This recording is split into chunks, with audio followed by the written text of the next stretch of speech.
Shalom Ouvracha, suite à la requête de bon nombre de nos amis et nos fidèles qui nous suivent, de parler sur l'importance du Brit Mila et comment on doit faire et quand. Comme vous savez, le Brit Mila, c'est une des 3 mitzvot de Sefer Bereshit. La première mitzvah, Perurvu. La deuxième mitzvah, le Brit Mila. Et la troisième mitzvah, Gid Hanaché. Tous les 3 parlent d'une même notion. Perurvu, multipliez-vous. Brit Mila, c'est la même chose. Et qu'est-ce que c'est le Gid Hanaché? Le nerf sciatique s'est défendu de le manger. Pourquoi s'est défendu de le manger? Bon, la Torah, elle a habillé cette mitzvah-là par le combat qu'il a eu Yaakov avec l'ange, et il l'a tapé avant de le quitter. Et pour cela, il est sorti boiteux, et pour cela, on ne doit pas manger. C'est une petite histoire mignonne, mais qu'est-ce que ça vient nous apprendre? Eh bien, qu'est-ce que c'est le nerf sciatique? C'est le nerf le plus grand du corps humain, qui va de l'orteil du pied, n'est-ce pas, jusqu'à la tête. Donc c'est le plus grand nerf. Et donc il passe, pour arriver au cerveau, par les organes génitaux.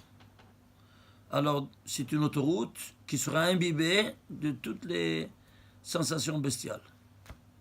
Eh bien, cette autoroute, elle n'est pas compatible avec l'âme du juif. C'est pour ça qu'il faut l'éliminer de la diète alimentaire du juif. Donc, on parle de quoi? Toujours de quoi? De ces mêmes notions.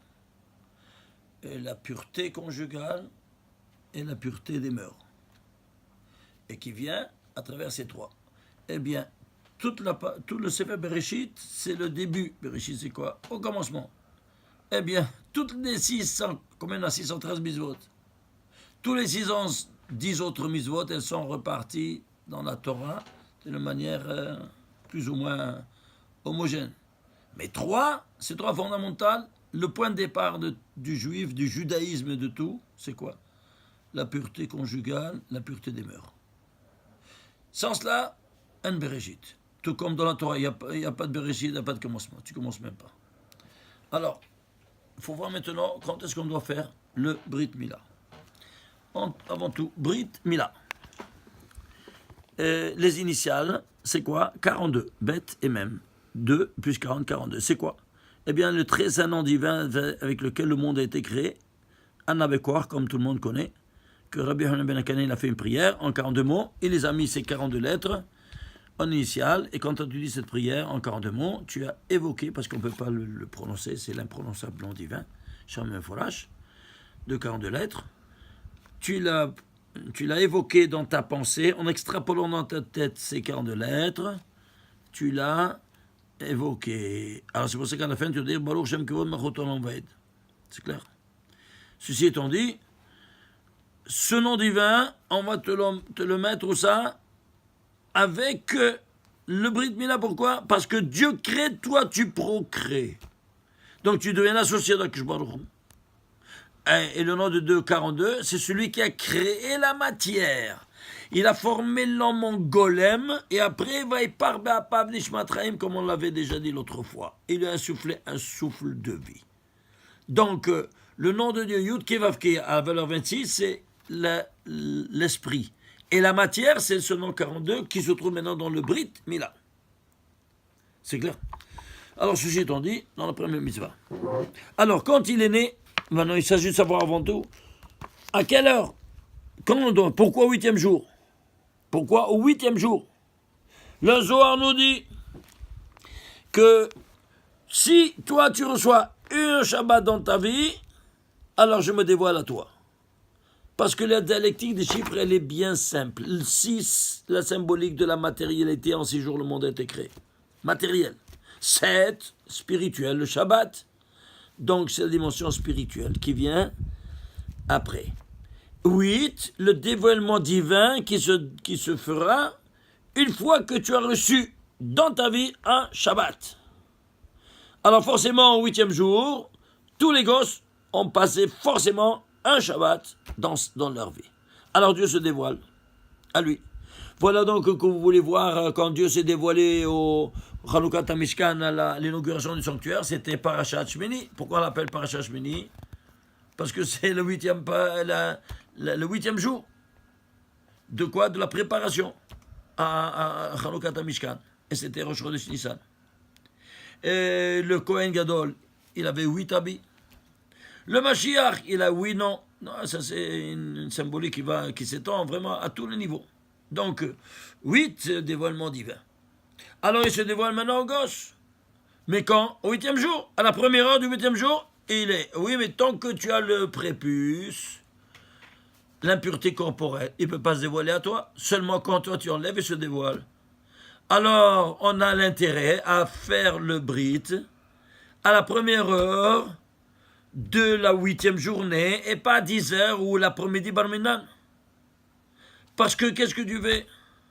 Si tu le fais dans une autre heure plus loin, c'est comme si tu avais fermé la porte à la présence divine, à la Shekhinah, qui veut se dévoiler au gosse, lui dit attends. Qu'est-ce que dit attends, tu as fermé la porte à la Shekhinah, au gosse, mais tu es un irresponsable. Parce que le gosse, il sera sous l'emprise de qui maintenant? Du Satan. Il te dit, tu as fermé la porte à la Shekhinah, alors ce monde-là, il haït le vide. Il n'y a pas de... Il ne peut pas y avoir, s'il n'y a pas la Kedusha, la Touma. Il n'y a pas de vide. Donc, où ça? Alors si tu as fermé la porte à la présence divine, qui prend la place? Le Satan. Il dit maintenant, moi je prends cet organe de ce gosse et quand il est grand, il est à moi, je le fais trébucher. Et ne vous étonnez pas s'il y a des glissades de pots de banane et bar minan et quoi d'autre. Shem Mishmor. C'est clair? Alors, je vais vous le démontrer maintenant scientifiquement. Premier volet. Combien d'heures sont passées jusqu'au moment du brit, si c'est la première heure de la 8e journée? Alors, on va calculer 7 jours, 7 fois 24, combien des heures? 168 heures. La 8e journée commence Vaï Erev, Vaï Boker. Elle commence la nuit, et puis jour. Alors, la nuit, combien d'heures? La nuit, c'est 12 heures. Zmaniot, même si c'est 12 heures. 12 heures, on ne parle pas des heures 60 minutes. Des fois, en hiver, c'est 45, 50 minutes. En été, c'est plus d'heures. C'est 12 heures Zmaniot, très bien. Et puis, alors, la première heure de la journée, tu fais notre prière, honnête. Tu fais Hachem Sefadat Tiftar Firgiti la terre, tu commences la Mida, honnête. C'est-à-dire, tu commences, n'est-ce pas, dès qu'il y a l'aube. Dès qu'il y a l'aube, tu mets ta lit de filine et tu commences et tu arrives au net dans la Mida. Et nous, la Mida, quand ça prend une heure, parce que ça va une demi-heure, 25 minutes au moins avec les cavanotes. Normalement, c'est comme ça. Et 25 minutes de minimum pour la Chazara. Avec Turat Kohan, Birkat Kohanim, ça fait une demi-heure, ça fait déjà une heure. Donc, 1 heure de Shachrit. Et à la 14e heure, début de la 14e heure de cette journée, trac, tu coupes, avec la taille de filine sans attendre rien de rien. Pourquoi? Parce que tu dois avant tout payer ta dette, ton chèque. Chaque jour, c'est quoi? Faire la tfila de Shachrit. Jusqu'à un Shabbat. Après, tu fais toutes les nouveautés. Alors, ces nouveautés, c'est quoi? T'adir Kodem. Très bien. Alors, 14 plus 168, combien ça te fait? Ça te fait 182. 182, à la 182e heure, tu coupes. Et alors, en ce moment, qu'est-ce que tu deviens? Un Ben Israël. Tu deviens un enfant d'Israël. Et qui a été appelé le premier Israël? Yaakov. Eh bien, comme c'est Yaakov, 10 plus 70, 80 plus 100, 182, 182. Ishtabach Shemo. Alors, dis que tu es un Ben Yaakov, un Ben Israël. Zilbezar, c'est la même chose. Alors, tu vois ça? Et si tu fais une heure plus tard, ou une demi-heure plus tard, tu n'es plus 182, 183, tu n'es plus Yaakov. Tu n'es plus un enfant de Yaakov, tu n'es plus un enfant d'Israël. Pourquoi? Parce que tu es un enfant du Satan. Pas moins que ça. Vous entendez? Je mâche pas mes mots. tu l'as jeté dans les mains du Satan, ce gosse. De là l'importance fondamentale. Tu as 2000 personnes à midi qui viennent au Brit Mila, tu es encore un rabbin, tout ça. Oui. Et si tu le fais à midi parce que tu as 2000 personnes, tu n'es pas un grand rabbin, tu es un grand charlatan. C'est clair ou pas? Tu dois faire, le matin, tu n'as même pas minyan, tu fais 100 minyan, plutôt qu'avoir 2000 personnes. En berovra madrat meler. Il n'y a pas, c'est la majorité des gens du peuple qui fait la splendeur du roi. Non, pas dans la Brit Mila. C'est une mitzvah qui n'a pas besoin de ça. Non seulement c'est complètement écarté à cause de ça. Dites-moi, vous savez que donc quand il y a une Brit Mila, est-ce que vous avez jamais fait une invitation? Franchement, personne ne fait une invitation, c'est défendu. Pourquoi? Les pashtanim, ceux qui vont sur le pshat, ils te disent ça parce que s'il ne vient pas, il fait une grande offense au Eliyahu Hanavi parce qu'il est là-bas. Et c'est mignon, ça tient debout. Des bêtises. C'est pas ça. C'est pas ça. La raison est laquelle? Maintenant, je te dis la raison fondamentale, al-Piyasod. La raison fondamentale est la suivante. Le Oreach, l'invité, égale Shechina.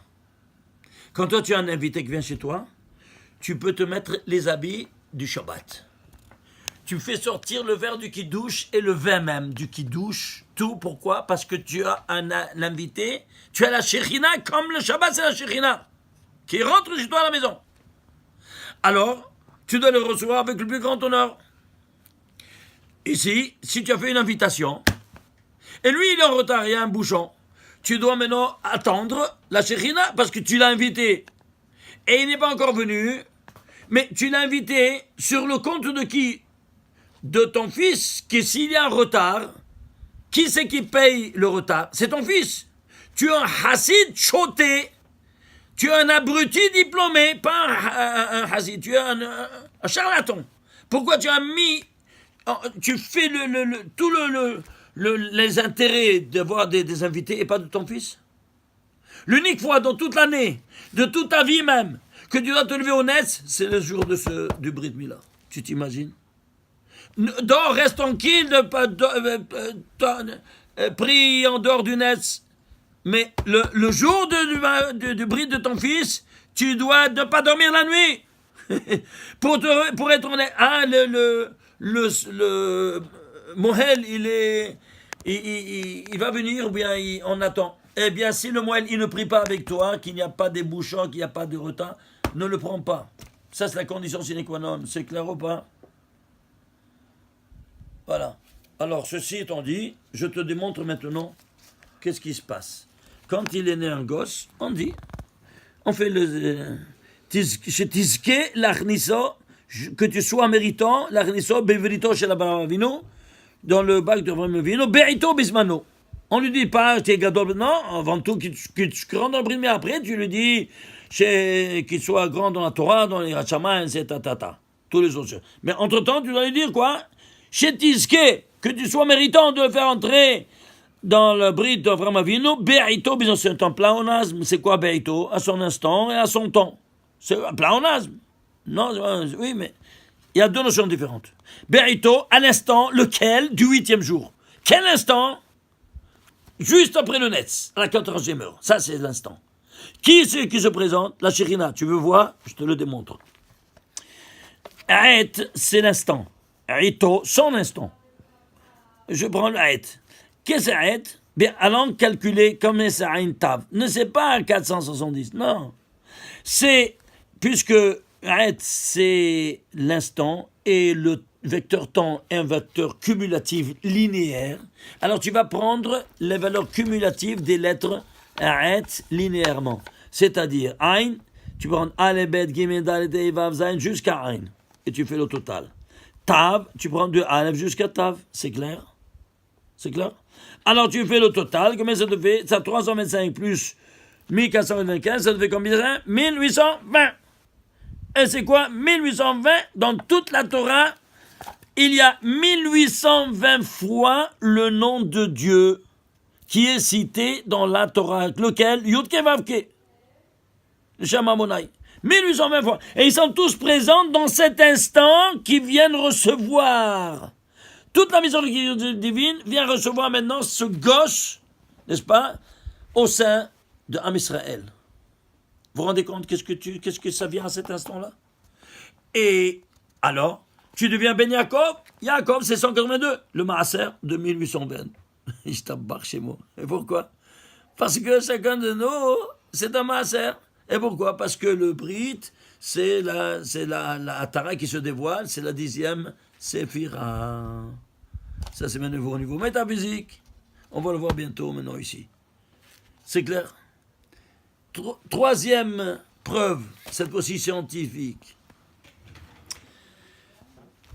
Quand le gosse il est né, si vous prenez un peu de son sang, vous allez calculer, vous allez voir qu'il y a la prothrombine, c'est l'élément dans le sang qui fait la coagulation du sang. Et là, 25 environ, grosso modo. Le deuxième jour, il monte à 30. Le troisième jour, il retombe à 20. Le quatrième jour, il commence à petit à remonter, 30, 5e, 40, 50, 60, 70, jusqu'au septième jour, il est à 90. Au 8e jour seulement, le matin, il saute à 110. L'unique moment de toute sa vie. À 110 et tout de suite, il retombe, n'est-ce pas, à 90 pour le restant de toute sa vie. Et est-ce que mon cher Rabbeinu, il avait un laboratoire d'examiner la prothrombine du sang pour nous le dire, une chose pareille? Ou c'est le Créateur qui a créé comme ça? Attends, je te dirais même pire que ça. Pas tous les enfants, ils naissent le premier jour à la première heure. Il y a des fois les enfants qui naissent 3 minutes de la première journée avant la Shkia, donc 23 heures en moins et 57 minutes. Or, descend 23 heures 268, 182. Il n'a pas les 82 heures. Ah, je te veux là maintenant. Tu vas prendre quoi donc? Il y a ici, je prends ici ça, j'ai une tasse. Vous savez, les tasses, il y a les tasses de café, ils sont en lance. Il y a une halakha qui dit, si tu prends toi lance, tu prends toute la tasse. Comment le jergot de le Talmud te dit, mixato kekulo. Mixato, une toute petite partie de la tasse, c'est lance. Kekulo, c'est tout comme toute la tasse. Évidemment, si tu prends ça, tu prends toute la tasse, non? La même chose ici. Tu prends 3 minutes de cette journée du premier jour, eh bien, c'est comme 24 heures de toute cette journée. Et le sang, il le sait, qu'il soit en état ou qu'il soit 23 heures en moins, il sait. Et pourquoi? Parce que tu es sous le mazal de ce jour-là. Et le sang, il le sait très bien. Le mazal, il est unique dans toute cette journée. Alors, tu es sur ce mazal, eh bien, le sang, il le connaît très bien. Mais tout de suite, le mazal, il change, eh bien, la prothrombine change. Incroyable. Pourquoi? On rentre dans un domaine. Vous voyez, 4 dimensions, n'est-ce pas? Et à te démontrer quoi? Quand est-ce qu'il faut faire la chose? Maintenant, suivez-moi. Au niveau métaphysique, ici on a les 10 séphirotes. On a 3 opérations à faire. Quoi donc? La orla, la metzitza, la priya et la metzitza. C'est quoi? Orla, c'est l'élimination du prépuce. La priya, on découvre avec l'ongle la peau interne qui couvre le gland. Et la metzitza, c'est le sucement. Le mohel, il doit mettre le brit kodesh dans sa bouche. Préalablement, avant, il doit mettre du vin, une gorgée de vin dans sa bouche et faire la succion du sang. Après, il crache et tout de suite ferme avec le bandage. Et s'il ne fait pas ces 3 opérations, alors regardez. Là, c'est Keneged, il y a 4 clipotes, 4 forces du mal. Tout comme il y a 4 mondes métaphysiques de bien, qui sont Atzilut, qui est animé par Yod, Bria, le monde des idées, le monde de la création par Hei, le monde de la formation, Yetzira, il est écrit par Vav, et le monde de Yetzira par Hei, Yud, Ke, Vav, Ke, les 4 lettres qui animent ces 4 mondes métaphysiques. Ici, en sainteté, ici en impureté. Tout ce qu'il y a en sainteté et en impureté. Zé, le Hormat, Zé, Asa, Elohim. Ça, face à cela, a fait Dieu. Toujours, il y a cette dichotomie. Dans la Kedusha ou dans la Touma. Alors, ici, le contraire de Olam Asiya, c'est quoi? C'est le Tohu, qui s'appelle le Tohu. Alors, ça correspond à la Orla. Quand tu enlèves Orla, tu enlèves le Tohu. La Peria, Vavohu, la deuxième. Le troisième, c'est Rocher, c'est l'écorce des ténèbres. Et ça, c'est dans le Brit Mila. Tu as enlevé ces 3, maintenant il te reste le Tehom, c'est le Hatsid le plus élevé. Ça, tu ne peux l'enlever qu'avec le Talmud Torah toute ta vie. Et ça, c'est donc Pshat, Remez, Drash et Sod. C'est-à-dire le Pshat, le Remez, le Drash, c'est les 3 que tu fais avec le Brit Mila. Et ça, c'est le Sod, la Kabbalah, Pardes. Les initiales de Pshat, Remez, Drash, Vesod. Ah, tu vois les correspondances? Très bien. Alors maintenant, ceci étant dit, il y a beaucoup, malheureusement, qui disent « Ah, maintenant l'hygiène, des bêtises d'autre monde, que tu fais ça avec une pipette et pas avec la bouche. » Si vous voyez un soi-disant Mohel qui fait avec la pipette, mais il faut le décapiter. Vous entendez? Mais le décapiter publiquement. Je dis que peut-être pas physiquement, évidemment, mais le décapiter vraiment publiquement parce que c'est le Satan déguisé en Mohel. Charlatan. De première catégorie, je vais vous dire qu'est-ce qui se passe. S'il ne fait pas de cette manière-là, il reste prisonnier du Rocher, du monde des ténèbres. Et je vais vous donner une démonstration. Pourquoi on doit faire avec la bouche? La bouche, elle dit P. P, c'est combien? 85. Mila, c'est aussi 85. La Mila, c'est le Yesod Tarton. Et le P, Yesod Elyon. Celui qui ne profane pas sa parole, tu peux sûr et certain qu'il sera fidèle au niveau conjugal. Celui qui profane sa parole, et il ne sera pas fidèle conjugalement.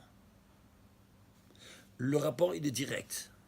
Parce que c'est supérieur, c'est inférieur. On met en rapport ces deux notions. Là, tu as ici maintenant une tréha à toutes les forces du mal, et il aura une assurance qui sera intègre dans sa vie. Deuxième volet. Pourquoi on doit faire avec le vin? Il y a des rabbins charlatans, Mohalim charlatans qui font sans le vin. Regardez qu'est-ce que ça fait le vin. Je vais vous raconter une petite histoire comme ça, vous pouvez, elle illustre magistralement ça. Le Rav Sitru Kalava Shalom, il faisait ici chaque année, comme vous vous souvenez, une descente en Israël au mois de février avec 1000 fidèles qui le suivaient. Il prenait deux grands hôtels, de 3 hôtels, et puis chaque soir, il faisait des conférences. Et comme ça, il montrait un peu la beauté de la Torah et tout ça. Un jour, il me réservait chaque fois une conférence. Il donnait aussi à des ministres et tout ça, qui connaissent un peu le judaïsme et aimer l'âme Israël, aimer la Terre Sainte. Une fois, mon téléphone, l'un des organisateurs, il me dit « Ménaché, viens tout de suite, on a besoin de toi urgemment. Qu'est-ce qui se passe ?» Dès qu'ils sont arrivés, je vais dans le hall de l'hôtel. Il me dit il a son fils que malheureusement, il a pété les plombs. Il me dit « Papa, j'en ai marre, je ne vais plus entendre parler de religion. » Il a jeté sa kippa. je vais être honnête avec toi, je suis sincère, mais jusqu'à présent j'ai fait ça pour te contenter, mais laisse-moi être sincère avec le monde. Qu'est-ce qui s'est passé, mon fils? Laisse-moi en paix. Et nous, on est tombé raide. Qu'est-ce qui se passe? Je lui dis, rappelle-toi comment ils ont fait le Brit Mila à ce gosse. Certes, je mets la main sur le feu si c'est pas comme ça. Quoi donc? Que le Moël, il a pris une pipette, il n'a pas fait avec la bouche et le sang. Et pourquoi? Tu sais pourquoi? Pourquoi on doit faire que le yain? Combien ça vaut yain? Combien ça vaut yain? 70. Alors, pourquoi je dois faire le yain? Voyons, il y a de l'alcool, n'est-ce pas? La formule de l'alcool éthylique. Prenons la formule de l'alcool éthylique. C'est comme vous savez, C2H5OH. Chaque atome, il y a deux atomes de carbone. Chaque atome de carbone, il a 6 électrons. Donc, 6 fois 2, 12. Ok? Ici, l'hydrogène, il a 5 atomes, mais il a un électron. Son poids atomique, donc, c'est 5. Et ici, l'oxygène, il a un atome, et l'hydrogène, il a un atome, mais l'oxygène, il a 8 électrons, et l'hydrogène, il en a 1. 8 et 1, 9. Donc, 12 et 5, 17 et 9, 26. Tu as ici quoi? Tu as ici le nom de Dieu que tu as dans ton verre de vin que tu fais le kidouche. Maintenant, qu'est-ce que tu fais? Tu mets le vin, ce nom divin de 26, tu le mets dans ta bouche pour le mettre en contact avec la lymphe sanguine du gosse, qu'il est embourbé du rocher, des mondes des ténèbres. Ça, c'est la source de la lumière. Qu'est-ce qui se passe? Antivirus, on dira aujourd'hui. Tu as une clé virusée, tu mets l'antivirus, bang, tout disparaît. Oui ou non? Très bien. Voilà. Ah, mais alors c'est ainsi. On prend le bouteille de vin, qu'est-ce qu'on voit? Il y a combien de pourcentage? Il y a 12%. Prends whisky, Bocha, Maria, tu as 48%. Oh alors, bon, c'est 3 fois plus, c'est le fichitatra. On va prendre 3 fois plus, oui ou non? Selon ta chita, c'est plus normal, non? Pas. Rabbi Shimon ben Yochai, Rakiaïn. Pourquoi? Ben, c'est simple. Casse-toi la tête, tu vas comprendre. Lui, il n'explique pas pourquoi. Rakiaïn. C'est-à-dire la notion de yain, elle est indissociable de la notion de 26 électrons. C'est comme le papa et la maman. Ils sont indissociables. Alors, quel est le rapport qui va les unir? La première mitzvah, perouvou, multipliez-vous. Alors, tu multiplies 70 par 26. Combien ça devient 70 par 26? Ça te fait 1820. Tu as dans ton verre de vin toute la présence des 1820 tétragrammes d'hiver enfermés dans la Torah que tu mets dans ta bouche et tu vas mettre en contact dans la lymphe sanguine du gosse comme une clé antivirus que tu fais rentrer, et ce n'est que de cette manière seulement que le rocher disparaît. Vous avez compris maintenant? Et si tu ne fais pas ça, eh bien justement, c'est comme tu as des volets qui ferment les fenêtres, des volets blindés. Devant tes yeux, tu restes dans le rocher. Quand tu as entendu ça, alors, il est tombé, il me dit, je ne savais pas, tu te souviens? C'était comme ça? Il me dit oui. Et qui c'est ce Moël? Il me dit c'est moi, le pauvre. Est-ce que vous comprenez maintenant? Comment ça fonctionne? C'est malheureux. Alors maintenant, qu'est-ce qu'on veut faire? Ben, t'es cool. Premièrement, dans tous les britotes, tu dois aller casser le visage à ce charlatan-là qui se dit, soi-disant, un Mohel. C'est pire qu'un charcutier. C'est l'agent du Satan. Parce qu'après, tu vas voir pourquoi la jeunesse, elle va en déconfiture. Tu vas comprendre d'où ça vient. Soi-disant, l'hygiène. Mais qui t'a obligé d'être le Mohel? Qui c'est qui t'a obligé d'être Mohel? Personne. Alors qu'est-ce que tu as, toi, de faire Mohel? C'est clair? Voilà. Alors ça, ceci étant dit, vous comprenez maintenant la chose fondamentale de cette troisième, c'est le plus élevé. D'ailleurs, le plus élevé des trois. Tu vois? C'est le monde de la Bria. Le plus élevé des trois. Après, qu'est-ce qui te reste? Le Talmud Torah pour faire le monde. Olam Hatzilut, que c'est là. C'est clair ou pas? Vous avez d'autres questions? Si vous avez des questions, j'aimerais bien pouvoir vous répondre. Vous n'avez qu'à nous le signaler dans Gmail, Internet. On serait bien heureux de vous répondre. Vous voulez une autre chose? Regardez par exemple, si vous prenez Tohu Vavo et Rocher Tehom, le total, ça te fait 1209. C'est quoi 1209? C'est 3 fois 403.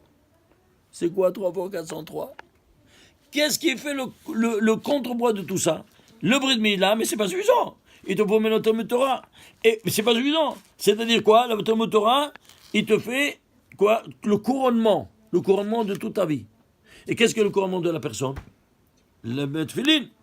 Et quand les Tefillin, ouvre les Tefillin, il y a, dans chaque boîtier de Tefillin, il y a 403 mots.